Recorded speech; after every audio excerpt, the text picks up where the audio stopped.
মানুষ নাকি আগে বানর ছিল, নাউজুবিল্লাহ, জোরে বলেন। এই সমস্ত গাঁজাখড়ি শিক্ষা আমার সোনার বাংলাদেশে 90% মুসলমানের দেশে এই সমস্ত গাঁজাখড়ি শিক্ষা হতে দেওয়া যাবে না, যাবে না। কথা বলেন ঠিক না বেঠিক? وَإِذْ قَالَ رَبُّكَ لِلْمَلَائِكَةِ إِنِّي جَاعِلٌ فِي الْأَرْضِ خَلِيفَةً।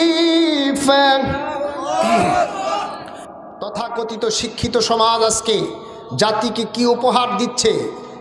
আমাদের সমাজের, আমাদের ট্যাক্সের টাকায় সরকার যে সমস্ত কিছু বই ছাপাইতেছে, এই সমস্ত বইয়ের মধ্যে ডারউইনের থিওরি হলো ষষ্ঠ শ্রেণী অষ্টম শ্রেণীর ভিতরে কিছু ডারউইনের থিওরি দিয়েছে। যেই ডারউইনের থিওরি হলো মানুষ নাকি আগে বানর ছিল, নাউজুবিল্লাহ, জোরে বলেন। এই চাচা, আপনার বয়স তো 70 পার হয়েছে মনে হয়, আপনি পার হয় নাই। যাই হোক, আপনার 60 বছরের জিন্দিগিতে আপনার বাপ দাদা কারো বানর দেখছেন? জোরে বলেন, দেখছেন? মুসলমান কোনোদিনও মুসলমানের আকীদার মধ্যে এটা রাখতে পারে না যে তার পূর্বপুরুষ বানর ছিল। কথা বলেন ঠিক না বেঠিক? আমাদের পূর্বপুরুষ ছিলেন বাবা আদম আলাইহিস সালাম। আল্লাহ পাক রব্বুল আলামিন যাকে নিজের কুদরতি হাতে সৃষ্টি করেছেন, সুবহানাল্লাহ বলেন। কোরআনে নাই? কি বলেন? এই কোরআনুল কারীমে আদম আলাইহিস সালামের কথা নাই? আল্লাহ পাক রব্বুল আলামিন সূরা বাকারার মধ্যে আল্লাহ বলেন, মানব সৃষ্টির শুরুতেই হযরত আদম আলাইহিস সালামকে সৃষ্টি করার আগে আল্লাহ ফেরেশতাদেরকে বললেন, আমি দুনিয়াতে প্রতিনিধি সৃষ্টি করতে পাঠাইতে চাই। সুবহানাল্লাহ বলেন। আল্লাহ বলেন, وَإِذْ قَالَ رَبُّكَ لِلْمَلَائِكَةِ إِنِّي جَاعِلٌ فِي الْأَرْضِ خَلِيفَةً قَالُوا أَتَجْعَلُ فِيهَا مَن يُفْسِدُ فِيهَا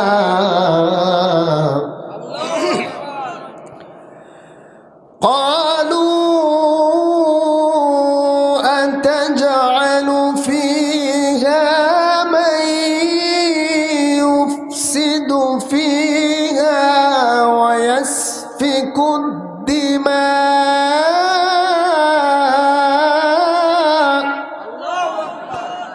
ফেরেশতারা আল্লাহকে বলে, আল্লাহ তুমি মানুষ সৃষ্টি করবে, এ মানুষ তো দুনিয়াতে যা মারামারি করবে, ফিতনা ফাসাদ করবে। এ মানুষ দুনিয়াতে যায় দাঙ্গামা হাঙ্গামা করবে, বিপদ করবে।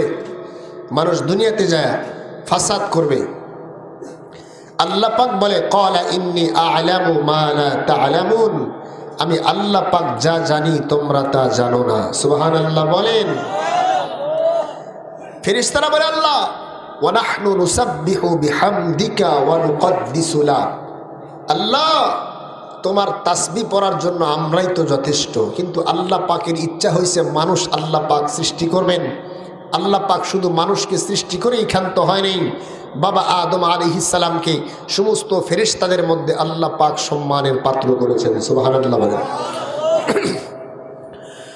মুসলমান ভাইরা আমার, আল্লাহ পাক রব্বুল আলামিন সমস্ত ফেরেশতাদের সামনে হযরতে আদম আলাইহিস সালামকে আল্লাহ পাক রব্বুল আলামিন সম্মানিত কিভাবে করলেন? ফেরেশতাদেরকে আল্লাহ পাক রব্বুল আলামিন কিছু বস্তুর নাম জিজ্ঞাসা করলেন। ফেরেশতারা আল্লাহ পাক রব্বুল আলামিনকে ডাক দেয়া বলে, আল্লাহ তুমি আমাদেরকে যা জানাও তাছাড়া আমরা তো বেশি কিছু জানি না। আল্লাহ পাক রব্বুল আলামিন ডাক দেয়া বললেন, ও ফেরেশতারা তোমরা জানবে কিভাবে? আমি তো তোমাদেরকে জানাই নাই। এরপরে আল্লাহ পাক রব্বুল আলামিন আদম আলাইহিস সালামকে সব কিছুর জ্ঞান দান করলেন। সুবহানাল্লাহ জোরে বলেন। কিয়ামত পর্যন্ত পৃথিবীতে যা কিছু আসবে, কিয়ামত পর্যন্ত तमाम পৃথিবীর সব কিছুর নাম আল্লাহ পাক বাবা আদম আলাইহিস সালামকে শিক্ষা দান করলেন।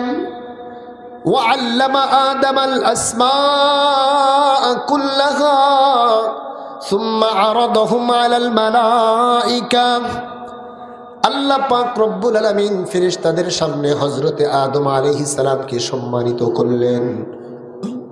আমাদের বাবা আদম আলাইহিস সালামকে আল্লাহ পাক রব্বুল আলামিন সম্মানিত করার পরে আল্লাহ পাক রব্বুল আলামিন ডাকদা বললেন, ও ফেরেশতারা, আল্লাহ পাক বললেন, ও ফেরেশতারা, তোমরা আল্লাহ পাকের আমার বান্দা আদমকে তোমরা সেজদা দাও। সুবহানাল্লাহ বলেন।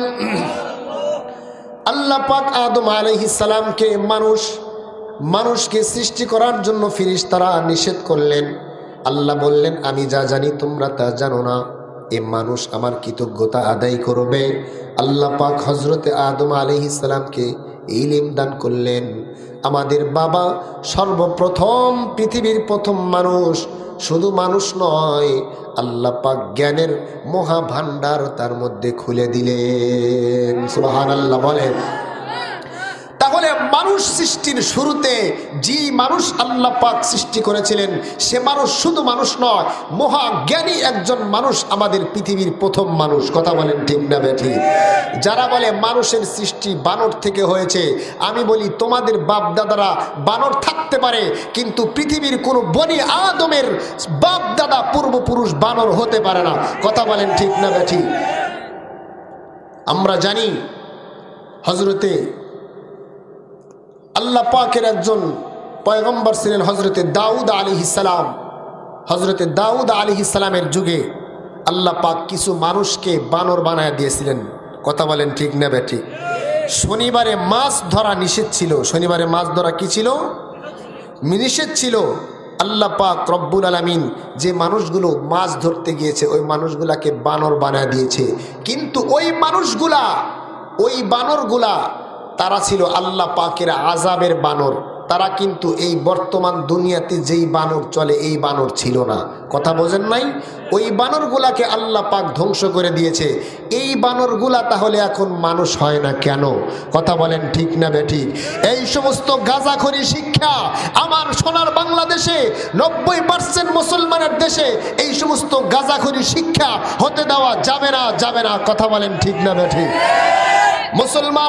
মুসলমানের টাকা দিয়ে বই খরচ করে সেই বইয়ের মধ্যে আল্লাহর কোরআন থাকবে, সেই বইয়ের মধ্যে আল্লাহর দ্বীন থাকবে, সেই বইয়ের মধ্যে নবীজির হাদিস থাকবে, সেই বইয়ের মধ্যে ঈমান শিক্ষা থাকবে। কথা বলেন ঠিক না বেঠিক? মুসলমান এটা দেখতে চায় নাই যে এই বইয়ের মধ্যে মিথ্যা কথা, বানোয়াটি কথা পড়ানো হবে। এটা কোনোদিনও বাংলার মুসলমান আমার সরকারের কাছে আশা করে নাই। কথা বলেন ঠিক না বেঠিক? এজন্য মাননীয় প্রধানমন্ত্রীর কাছে আহ্বান জানাই, মিডিয়ার মাধ্যমে এটা প্রচার হয়ে যাবে। আমরা সরকারকে জানাই, আপনি শিক্ষা সিলেবাসে এমন শিক্ষা ঢুকান যেই শিক্ষার দ্বারা মুসলমান মিথ্যা কথা শিখবে না, যেই শিক্ষার দ্বারা মুসলমান আল্লাহ চিনবে, যেই শিক্ষার দ্বারা মুসলমান ইনসাফ শিখবে, যেই শিক্ষার দ্বারা মুসলমান সত্য কথা শিখবে, যেই শিক্ষার দ্বারা মুসলমান গোপনেও দুর্নীতি করবে না। ওই শিক্ষার নাম হলো আল্লাহর কোরআনের শিক্ষা। কথা বলেন ঠিক না বেঠিক? মুসলমান ভাইরা আমার লম্বা কথা নয়, আল্লাহ পাক तमाम পৃথিবীর সব মানুষগুলাকে দামি বানাই নাই। মানুষদের মধ্যে আল্লাহ পাক রব্বুল আলামিন শুধুমাত্র সম্মানিত করেছেন ওই সমস্ত মানুষদেরকে যারা গোপনে গোপনে আল্লাহ পাককে বেশি বেশি ভয় করে। সুবহানাল্লাহ বলেন। আর এমনিতেই আল্লাহ পাক রব্বুল আলামিন মানুষকে আপনাকে আমাকে সম্মানিত করেছেন। আল্লাহ পাক রব্বুল আলামিন বলেন, ওয়ালাকাদ কাররামনা বানি আদামা وحملناهم في البر والبحر ورزقناهم من الطيبات। আল্লাহ আকবার বলেন। আল্লাহ পাক মানুষদেরকে অত্যন্ত মহব্বত করেন। আপনার মতো সাধারণ মানুষকে মহব্বত করেন। আমার মতো সাধারণ একজন মানুষকে আল্লাহ পাক রব্বুল আলামিন মহব্বত করেন। এই জন্যই তো গুনাহগারদেরকে আল্লাহ পাক রব্বুল আলামিন হতাশ করে নাই। আল্লাহ পাক পৃথিবীর এমন কোনো গুনাহগার তার সম্পর্কে এই কথা রব্বুল আলামিন বলে নাই যে তোমাকে আমি মাফ করব না, বরঞ্চ আল্লাহ পাক রব্বুল আলামিনের তামাম ঘোষণা, আম ঘোষণা। দুনিয়ার ইমানদারেরা, নবী হে আপনি জানায়া দেন আমার বান্দাদেরকে, কুল্লিয়া ইবাদিয়াল্লাযীনা আসরাফু আলা আনফুসিহিম লা তাকনাতু মির রাহমাতিল্লাহ ইন্নাল্লাহা ইয়াগফিরুয যুনুবা জামিআ ইন্নাহু হুয়াল গফুরুর রহিম। আল্লাহু আকবার বলেন। তার কারণ হলো আল্লাহ পাক মানুষকে বড় দামি বানাইছেন। আল্লাহ পাক চায় না দুনিয়ার কোনো মানুষ জাহান্নামের আগুনের মধ্যে জ্বলুক, এটা আল্লাহ পাক চায় না। আল্লাহ চায় আল্লাহর সবগুলা বান্দা যাতে আল্লাহর জান্নাতের মেহমান হতে পারে।